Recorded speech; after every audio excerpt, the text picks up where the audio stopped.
இன்னைக்கு மீனும் வாங்கிட்டு வந்துட்டாங்க, சிக்கனும் வாங்கிட்டு வந்துட்டாங்க. ஏற்கனவே சிக்கன் வாங்கி நாங்கள் சமைச்சிட்டோம். அதனால என்ன பண்ணுறதுன்னு தெரியல. சிக்கன் மறுநாள் சாப்பிடக்கூடாது, சாப்பிட்டா ஃபுட் பாய்சன் ஆகிடும்.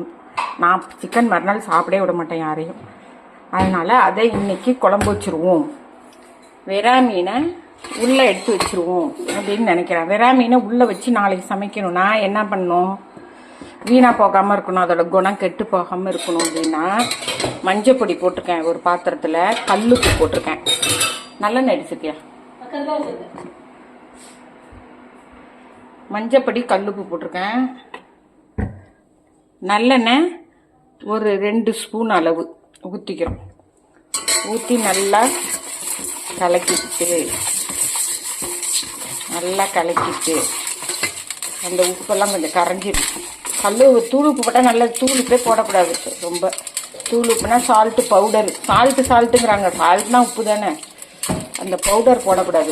பாருங்க, எண்ணெய் இது கொஞ்சம் கரைஞ்சிடும் போட்டு குளுக்கணும்னா. இதில் தண்ணி இல்லாமல் மீனை எடுத்து போட்டுடணும்.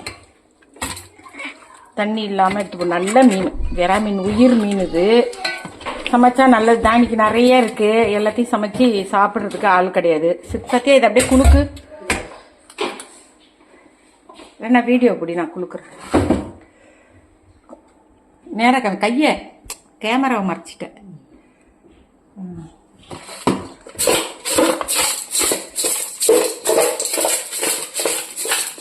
நல்லா குளுக்கணும்.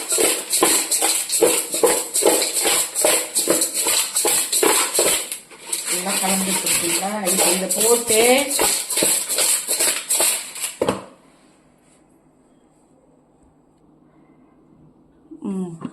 இந்த ஹாட் பேக் எடுத்துருக்கேன். ஹாட் பேக்கில் தண்ணி இல்லாமல் வச்சுக்கிட்டு இந்த மீனை எடுத்து அப்படியே அடுக்கி வச்சுக்கணும். நல்லா அடுக்காக வச்சு கொள்ளாச்சு சொன்னேன். ஒரு ஹாட் பேக்கு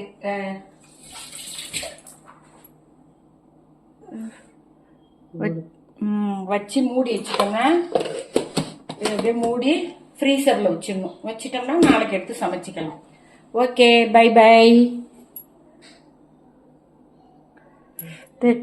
டச் பண்ணியா இல்லையா? டச் பண்ணனே பண்ணிட்டியா? இது தெரியாது சைட்லேருந்து எனக்கு.